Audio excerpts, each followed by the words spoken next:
Allora, eccoci rientrati in studio.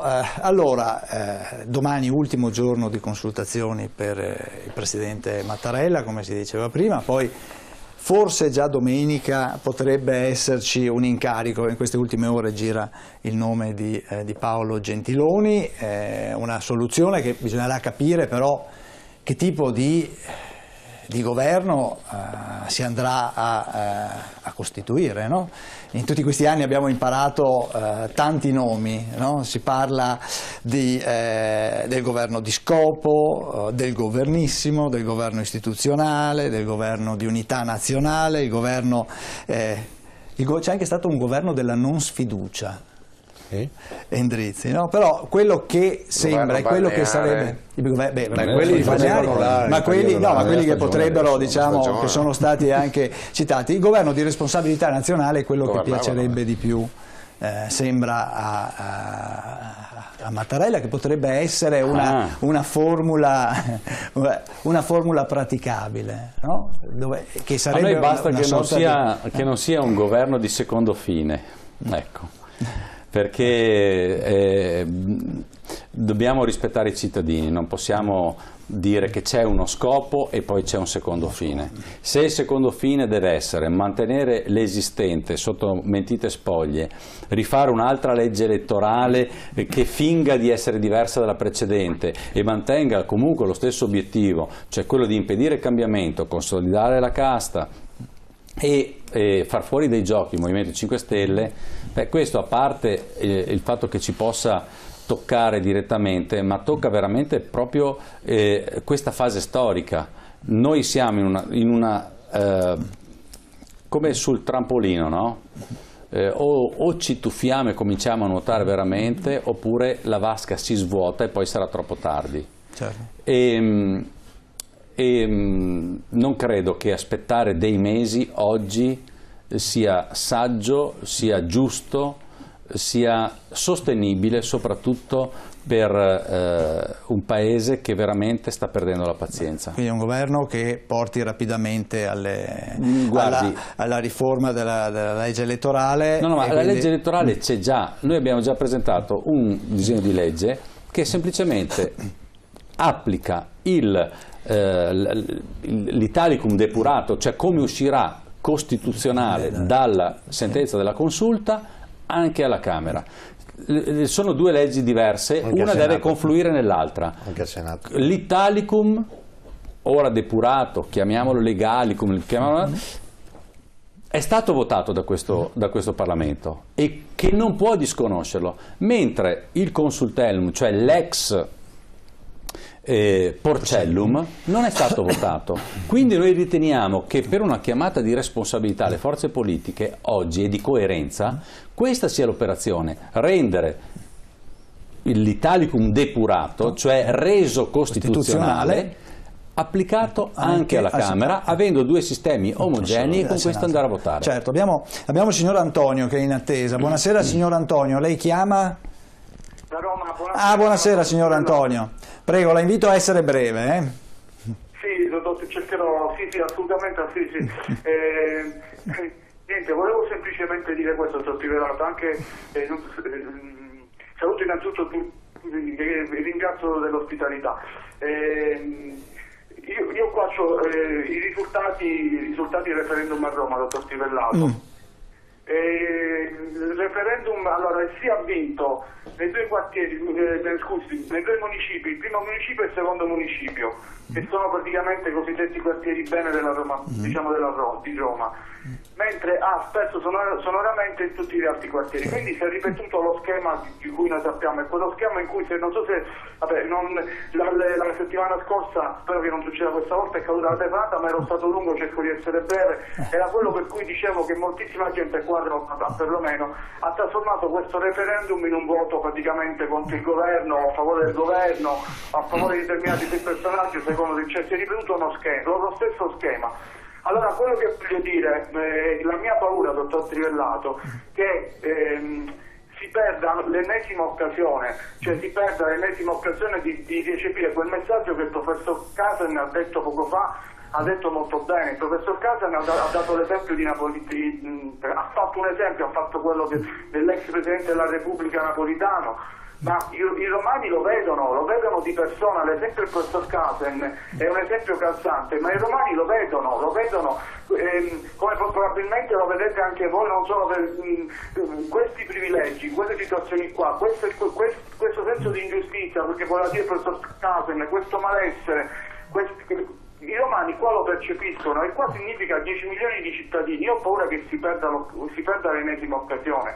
Perfetto. Lo insisto da quando bisognerebbe fare un'assemblea costituente, bisognerebbe tenere fuori il governo, bisognerebbe finalmente parlare. Io invito il rappresentante dei 5 Stelle, gli do un consiglio, capisco le sue sul discorso sulla legge elettorale. Io la volta scorsa segnalavo che sulla legge elettorale era stato introdotto l'elezione, diciamo, diretta al Presidente del Consiglio, che per me è una cosa incostituzionale. Io la capisco, Berlusconi l'aveva messa in Costituzione nell'articolo 92, io ho votato contro Berlusconi, correttamente a Berlusconi, vuoi per un motivo oppure un altro, era stato molto più trasparente. Insomma, quello che volevo dire ai 5 Stelle, il messaggio che volevo dire al consigliere di 5 Stelle, giustamente cercate, io capisco la paura di cui ognuno cercherà di farsi la legge elettorale che più gli conviene, certamente faccia la domanda, Antonio. Hanno paura di voi, però voi dei 5 Stelle per esempio cercate, per esempio, perché non vi daranno vita facile, cercate per esempio a Roma di governare a Roma, di fare un buon lavoro a Roma, cercate di dotarvi a livello più nazionale di una classe dirigente, cioè non concentrate soltanto le vostre polemiche, come io ho paura,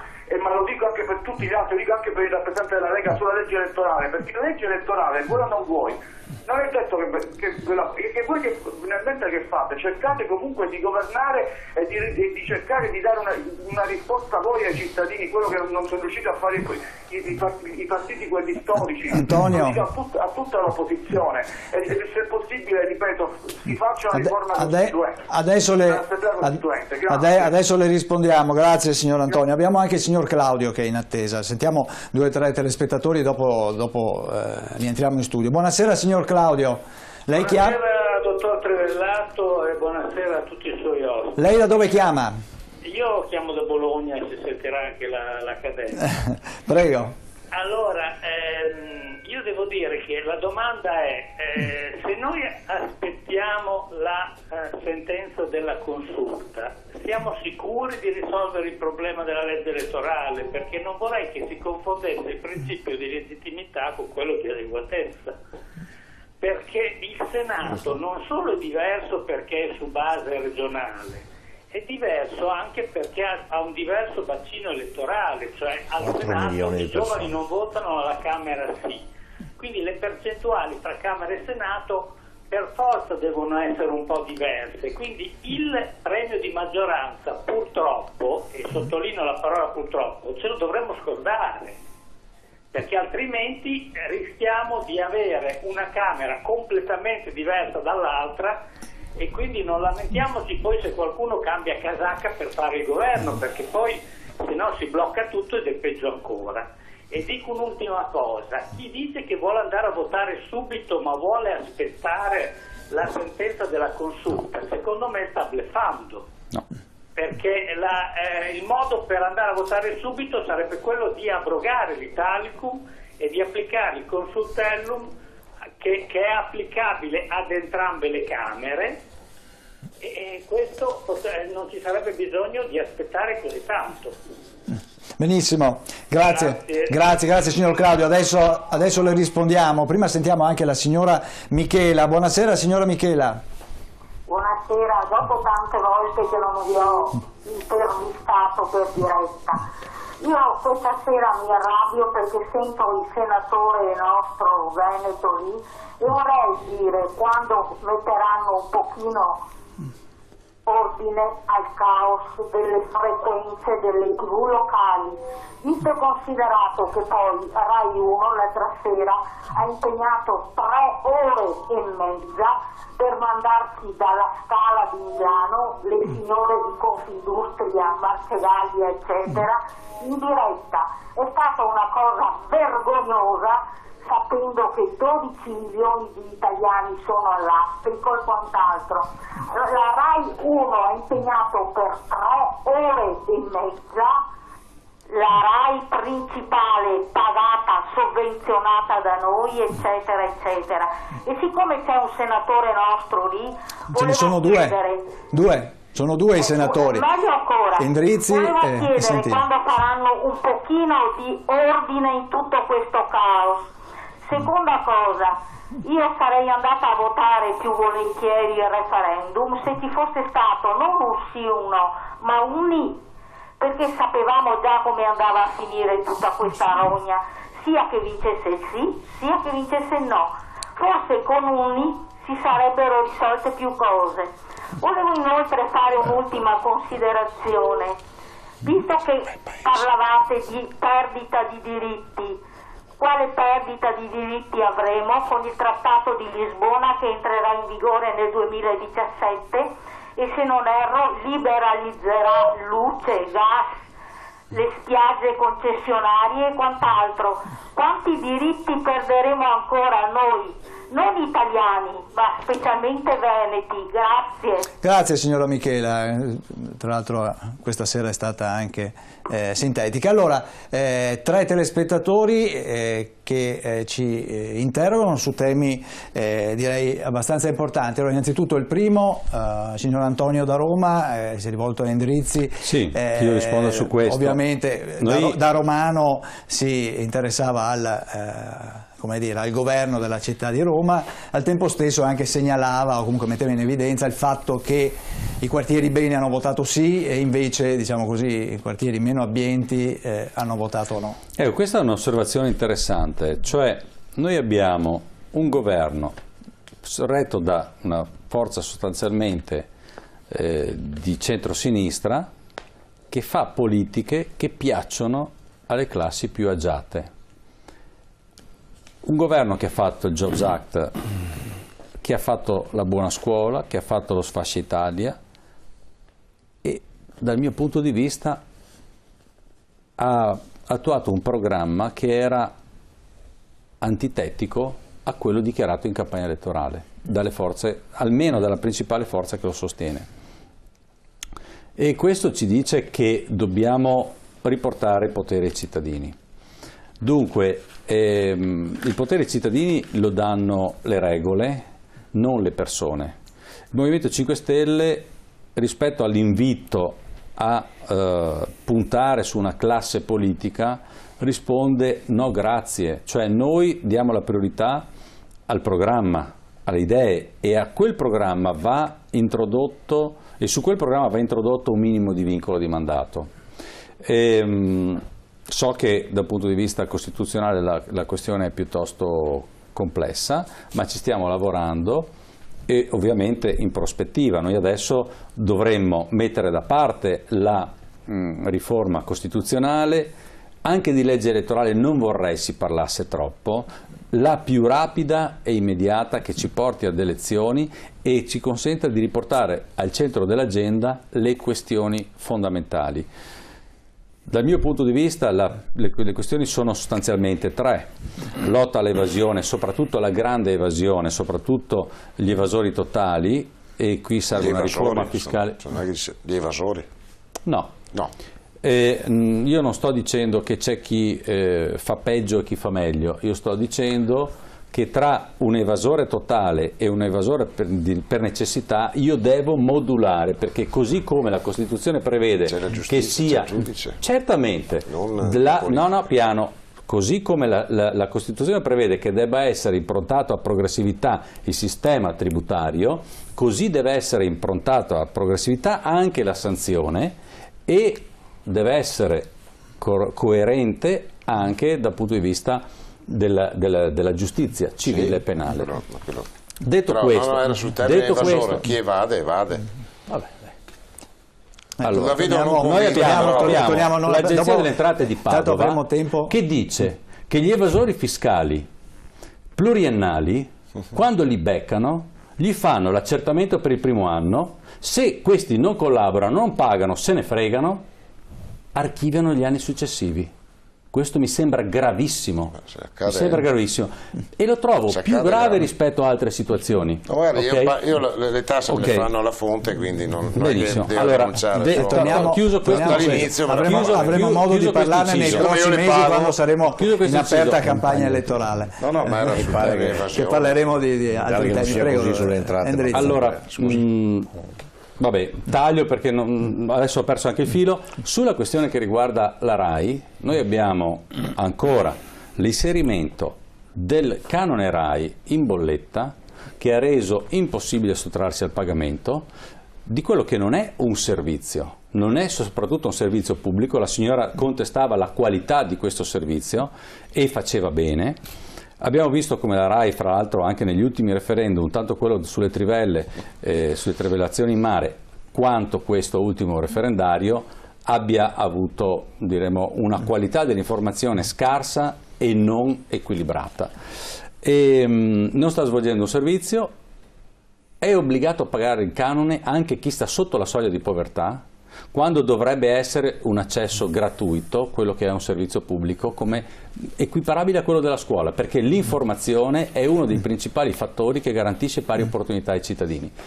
Queste sono le cose che noi dobbiamo riportare al centro dell'agenda, assolutamente dal giorno dopo, per cui per me quanto prima si può votare, tanto prima il Paese si rimette sul binario giusto. Professor Casen. Allora, la signora Michela ha sollevato un tema che ci sta particolarmente al cuore, anche perché lei è in una zona, tra l'altro, un po' particolare ad Annone Veneto. Sì, allora, ci troviamo una grossa difficoltà. Il merito o il demerito, quello che è, comunque sta a un presidente che non ci ha lasciato la famosa scialuppa di salvataggio. Adesso la nave affonda, nuotate ragazzi, avete voluto affondare la nave. Il governo è ancora, per l'ordinaria amministrazione è ancora la scialuppa c'è. Io dico quello che lui ha detto. Sì, però al di là di quello che pensa lui, poi Renzi magari cambi improvvisamente il tiro. Voglio dire che se dovesse succedere qualcosa domani il governo è obbligato a intervenire, non è che siamo è chiuso a Palazzo Chigi. È tipico dei fiorentini. No, è tipico di chiunque, nel senso che dei fiorentini, questo. Che Dante fu, Ghibellin fu Giasco. Sì, vabbè, anche il Conte Ugolino, dai, forza, adesso tiriamo fuori tutti. No, dico per scherzare, dai. Passò da Ghibellino a Guelfo, di parte bianca poi di parte nera, cioè di parte nera poi di parte bianca. Se dovesse capitare qualcosa domani, poi il governo deve rispondere in prima persona ancora. Renzi è costretto a stare lì finché non ce n'è un altro. Il giorno lui, quando sarà un altro, quando darà la famosa campanellina, vediamo. La prima cosa che io consiglio è ristrutturare il partito, dare spazio a tutti quelli che sono iscritti al partito, perché è la stessa cosa che sta facendo Berlusconi nel suo e la Lega nel suo e 5 Stelle nel proprio movimento. Quindi mi pare abbastanza naturale perché deve picconarsi da sé. La cosa più semplice è soprattutto ammettere: ho sbagliato il tiro, capita a tutti nella vita, si mette via e dice: adesso come facciamo? Che cosa non piaceva agli italiani? Una cosa molto semplice: andiamo a votare. Allora gliela mettiamo giù che vanno a votare, bella è finita, no? Il problema è che hanno fatto una legge elettorale che, se non passava il referendum, la legge elettorale faceva un flop. E anche questo manca la scialuppa di salvataggio. Quando si fa una legge che è collegata a una legge successiva, devo anche mettere in condizione il Parlamento e comunque, se voglio dire o così o così, di poter andare avanti, perché insomma non siamo legati alle sorti di un giovane scout. Ma ricordiamoci, questo disastro l'ha fatto Napolitano, a cui auguro lunga vita, però se mi dura 10 anni ci costa 1 miliardo, è Napolitano, non so se mi spiego. E a proposito di denaro, che la Cigina di Mestre questa mattina ha detto che per la piccola e media industria le tasse sono aumentate l'anno scorso, cioè di 36 miliardi. Allora, se l'Italia è fatta di piccola e media industria, visto che la grande industria ce la siamo venduta e portata all'estero. Questo la CGIA, perché dopo, per carità, se ci sono dati contrari va bene. Vuol dire che ci sono dei problemi, vanno affrontati questi problemi, vanno date delle soluzioni. E credo che queste soluzioni comunque possono portare avanti parallelamente a una riforma costituzionale che io sono convinto vada fatta, assolutamente, ma credo che nessuno, se facciamo un referendum, cambiamo o non cambiamo la riforma costituzionale, avremo il 100% che dirà sì. Allora, il problema è, vogliamo presentarla, intanto raccontare agli italiani cosa stiamo facendo, perché quei 42 saggi inventati da Napolitano, che poveretto all'età che ha, e quindi non lo invidio, ha fatto 3 governi inventati, con persone non elette, una riforma istituzionale di cui il Parlamento è stato messo da parte, prendiamo i saggi, tanto quello che faccio io va tutto bene. Fare un lavoro preparatorio era lei adesso. Un lavoro preparatorio, mi pare che ha calciato fuori della gente è andata fuori schifata dicendo io non voglio mettere la firma su questa cosa, e non erano personaggi da poco. Allora si vuol fare le cose, facciamole magari un anno più tardi, e facciamole bene, perché tanto un anno l'abbiamo perso, anzi 2, no? Allora facciamole bene, e poi soprattutto chi viene messo lì, eletto o non eletto, deve avere la dignità di prendere in considerazione che gli italiani non sono cretini e non vogliono essere presi in giro, perché se passava il referendum, il sì, e passava la legge elettorale, io credo che Mussolini non avesse mai fatto una legge così terribile come quella che è stata proposta agli italiani, che si sono accorti e che hanno votato no, nonostante la terrificante notizia che crollavano le borse, e saremmo tutti falliti, e il giorno dopo non saremmo neanche riusciti ad andare fino in ufficio. E soprattutto una cosa, che la RAI, che è dello Stato e che noi contribuiamo a mantenerla al 100%,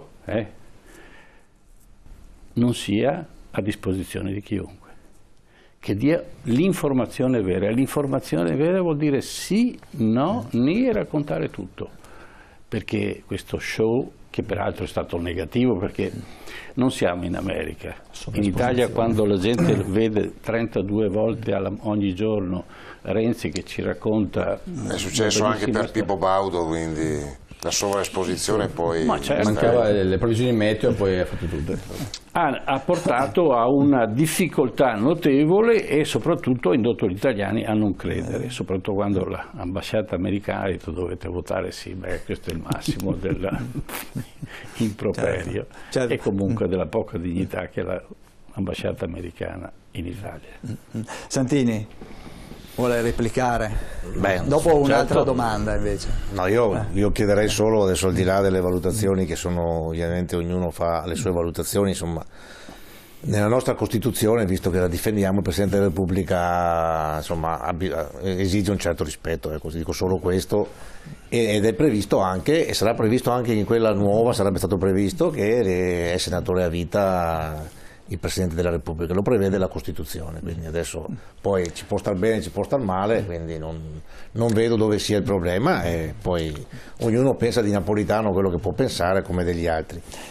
E detto questo, invece di Mattarella, secondo lei scioglierà la riserva? Quello che farà Mattarella dipenderà. Allora, il PD ha proposto l'unica cosa che è possibile in questo momento, cioè visto che c'è stato detto per 3 anni che era il terzo governo non eletto dal popolo, che tutte quelle cose che avete sentito, che era un governo di usurpatori, che il Parlamento era delegittimato perché non era costituzionale, abbiamo sentito tutti questa storia, ormai ci esce dalle orecchie, non vogliamo sentirci dire che facciamo il quarto governo delegittimato, ecco, ma c'è un non eletto dal popolo. Allora, è un'ottima notizia, ecco. Benissimo, ma con tutti quei senatori e deputati, è possibile che si vada in cerca da altre parti? Mi fa finire? Sì, prego, scusa.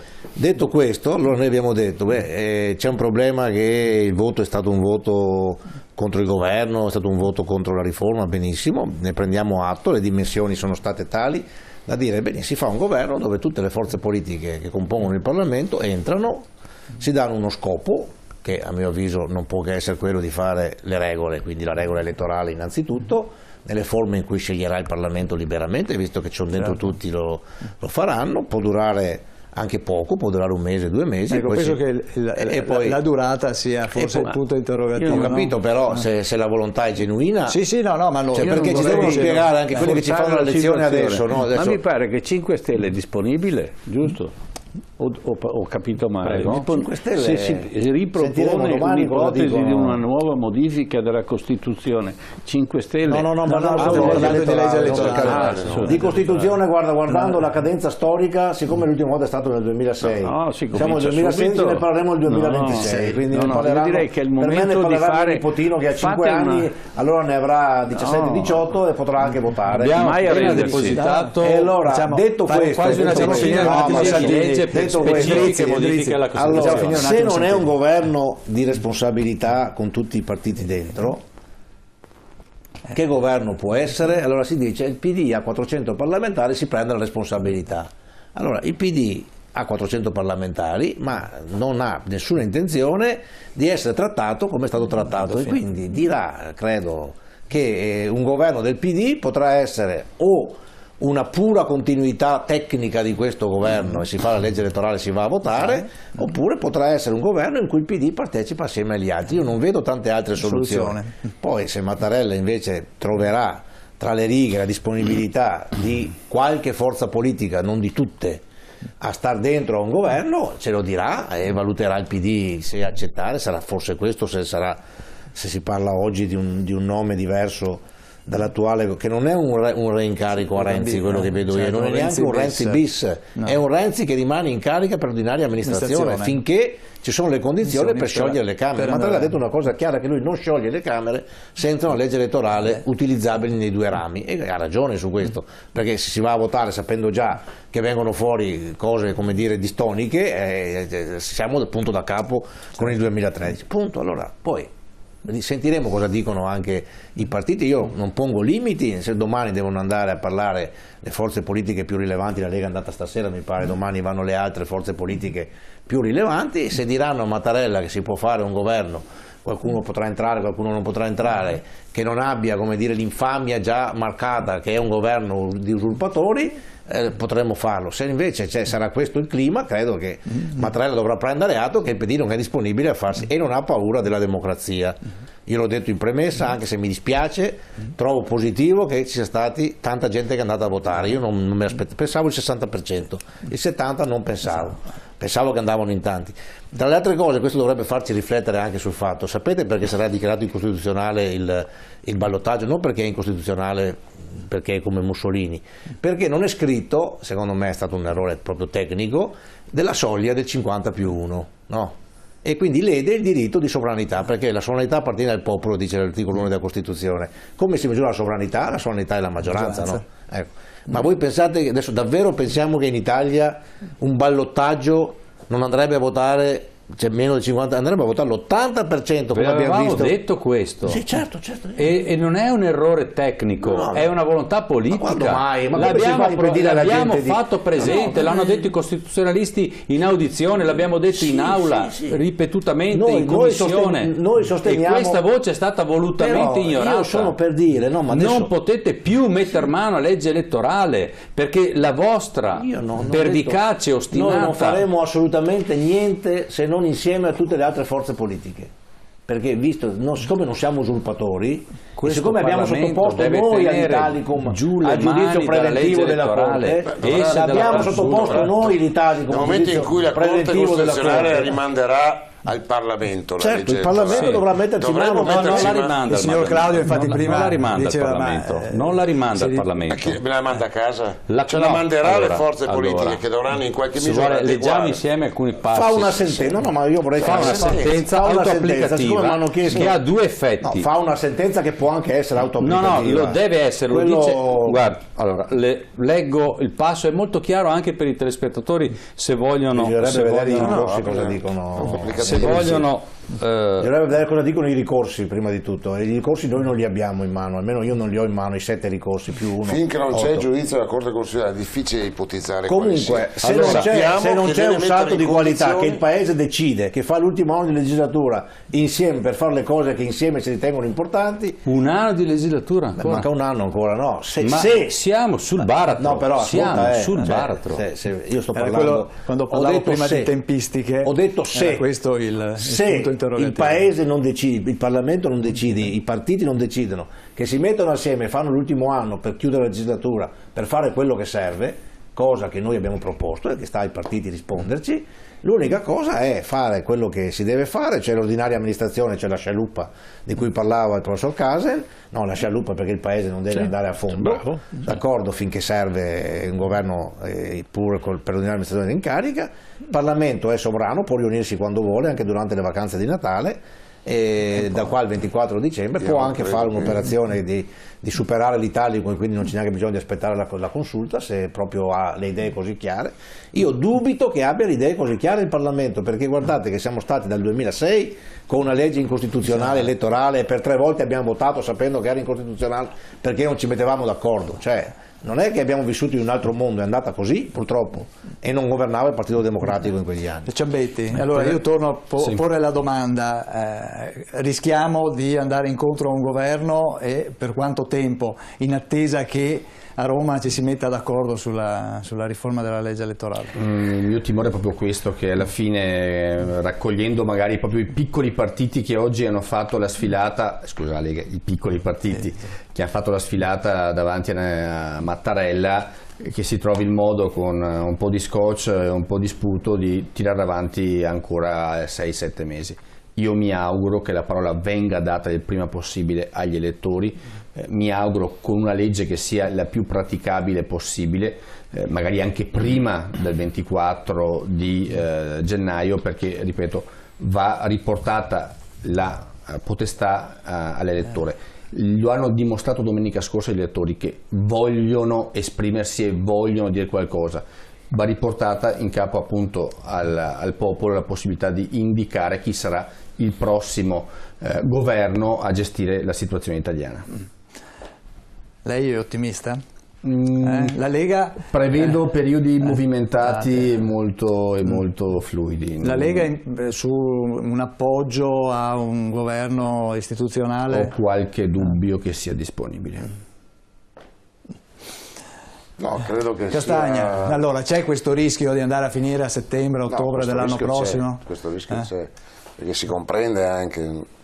Adesso ci sono alcuni appuntamenti di carattere istituzionale, adesso non bisogna proprio far finta che le cose siano tutte costruite ad arte, sì, c'è un G7, c'è il semestre europeo, c'è un G7 mi pare a Taormina, quindi ci sono degli appuntamenti internazionali e dobbiamo pensare che siamo un paese, al di là di come noi lo vediamo dall'interno, che deve dimostrare una certa solidità. D'altro canto però, e d'altro conto, io penso che sia giusto che dopo il voto di domenica si affrettino le condizioni per permettere agli italiani di scegliere votando un nuovo governo, su questo non c'è alcun dubbio. Quindi mettere insieme le due cose non credo che sia impossibile. Aspettiamo il giudizio della Corte Costituzionale, che credo non darà immediatamente, perché appunto c'è questo meccanismo Senato e Camera, però che dobbiamo affrettare tutti e non protrarre una situazione non tanto e non solo per rispetto al voto, ma anche perché dal mio punto di vista le scelte che ha fatto questo governo, non serve elencarle, insomma, ne cito soltanto una. L'Istat l'altro ieri e non dopo ha certificato che il 29% degli italiani sono a rischio povertà. Ora, io chiedo, adesso non è che chiedo, è vero che siamo dentro una crisi pesante questo Paese. La cosa che io imputo a questo governo è che appunto dentro una crisi pesante non ha fatto le scelte che radicalmente dovevano essere fatte, ma si è adeguato a un meccanismo europeo e soltanto negli ultimi mesi ha fatto finta di litigare con l'Europa, ma sostanzialmente la linea dell'Europa si è concretizzata anche da noi. Dal 1° settembre è in vigore in Italia un sussidio di povertà di 400 euro al mese per le famiglie che non hanno lavoro e che hanno figli minori. Questo gli italiani manco lo sanno purtroppo, perché molto spesso non viene messo in evidenza, però io ve lo dico dal 1° di settembre, anche a Padova, dove ci sono queste questioni. E se ne vanta che ha rifiutato un reddito di cittadinanza di 780 euro che andava a integrare anche le pensioni al minimo. Non lo so.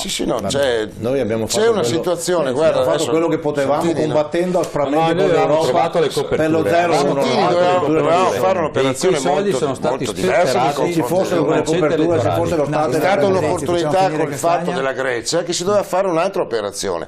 Quello che ha deciso i partiti socialdemocratici europei invece è stata quella di seguire una strada, ma questo va bene, non è soltanto cosa. Io metto in evidenza che la condizione del Paese ha spinto quel voto. Se pensiamo che il 47% di disoccupazione è presente in alcune situazioni del Sud, come vuoi che siano interessati all'abolizione del bicameralismo perfetto? La prima condizione è la mancanza di lavoro, ma è innegabile che esista questa condizione. E io penso che il governo abbia mancato questa situazione, abbia mancato le condizioni di un punto interrogativo al quale dovranno rispondere tutte le forze destinando tra l'altro risorse. Adesso sarebbe una polemica, ma non voglio fare la polemica. Avete dato le risorse per gli sgravi fiscali alle aziende che assumevano col Job Act. Il risultato, no Sinistra Ecologia e Libertà, i dati ci dicono che stanno aumentando, avendo tolto anche l'articolo 18, stanno aumentando i licenziamenti e che il livello di disoccupazione e che il livello di occupazione viene considerato, no, i numeri non è che sia vero o non vero, e il livello di occupazione, nel livello di occupazione il vostro Ministro del Lavoro Poletti può considerare anche i voucher. E cioè i voucher che io lavoro 2 ore alla settimana viene considerato dal governo aumento occupazionale. Cioè abbiamo aumentato una condizione di precarietà, avete aumentato una condizione di precarietà. È chiaro che c'è un giudizio sul governo che ha questa pesantezza, ma non perché gli italiani non hanno capito, perché l'informazione è stata adeguata, perché la vivono concretamente la loro condizione. E io credo che le elezioni dovrebbero servire a modificare anche non solo il governo ma anche una linea politica di questo Paese. Allora Endrizzi, io vorrei chiarire una cosa, non si tratta di aspettare la sentenza della Corte del 24, noi abbiamo oggi un governo che è stato messo in seconda linea e che forse smetterà di occupare l'aula di Senato e Camera e di imporre le misure che interessano e tener fuori quelle che non interessano. Forse noi potremo avere un'accelerazione sulle misure anticorruzione, sulle misure come il whistleblowing, sulle misure sul conflitto di interessi, le normative sul lobbismo, parlo di quello che riguarda la mia Commissione affari costituzionali, ma poi su tutte, se ne è parlato poco fa, il reddito di cittadinanza. Questa è una legge sulla quale il Parlamento dovrebbe andare avanti e fissare almeno approfondire un lavoro che il futuro Parlamento possa ereditare. Non possiamo pensare che in Europa siamo l'unico paese di un certo peso senza flessibilità sul reddito e si chiede flessibilità soltanto sul lavoro. Un dato sui voucher, il 20% dei voucher sono di persone che l'anno prima avevano un lavoro stabile. Questo è la tragica conseguenza delle politiche messe in atto dal governo e dalle leggi che ha voluto imporre. Allora, ribadisco, il governo si è fatto da parte, il Parlamento adesso finalmente può lavorare, possiamo avere una Repubblica più parlamentare e forse potremmo prendere in mano, anche trasversalmente, senza maggioranze precostituite, un confronto su quelli che sono i veri problemi e le richieste dei cittadini. Voi sareste disponibili per un governo di responsabilità nazionale? Guardi, il nostro orizzonte di voto non richiede nemmeno che si costituisca un governo. Noi, ripeto, nel giro di 1 mese o 2 possiamo andare a votare e questo chiediamo. In questo mese 2 lavoriamo sulle cose utili, sulle cose che possono avere un senso per questo scorcio di legislatura e come eredità a quella futura. Professor Casen, allora abbiamo capito, perlomeno che sia importante che si arrivino alle elezioni con una legge elettorale che sia meritevole. Questo è necessario il più presto possibile, credo anche se questo va contro gli interessi di molti nuovi eletti, ma ecco, l'Italia viene prima. Ricordiamoci che è una situazione in Europa molto pesante, intanto che se lo spread è stato in qualche maniera contenuto lo dobbiamo alla BCE, certo, e a nessun altro. Non abbiamo fatto nessuna attività meritevole o lodevole perché il nostro, diciamo, debito è cresciuto mostruosamente e quindi non possiamo che ringraziare il Presidente della BCE, che è italiano, quindi ci vuol bene. Ricordiamo che abbiamo un'altra situazione in America, che non sappiamo che Presidente verrà avanti. E quindi che cosa farà? Sì, non sappiamo, non sappiamo se le intenzioni... anche che da come ha composto il governo si stia mantenendo fede alle sue caratteristiche che l'hanno fatto eleggere. Sono ottimista fino all'ultimo, ma certo se continua in questa maniera avremo delle situazioni abbastanza complesse, cominciando dal clima e arrivando fino alla valuta. Quindi esportazione e importazione saranno cose abbastanza complicate e questo complica. Poi abbiamo elezioni in Francia future, abbiamo elezioni in Germania e quindi la situazione in Spagna mi pare che nonostante tutto non sia quella che dovrebbe essere. Abbiamo dimenticato la Grecia perché i problemi sono ben altri e quindi la Grecia viene per ultima, non conta niente e viene salvata regolarmente dalla BCE perché non sarebbe già stecchita e morte. Che fine farà l'euro non è dato sapere, per cui io direi che è giusto che gli italiani si coalizzino, che dimenticano gli aspetti, le opposizioni ad oltranza, si mettano attorno a un tavolo e facciano quello che devono fare per gli italiani e per l'Italia.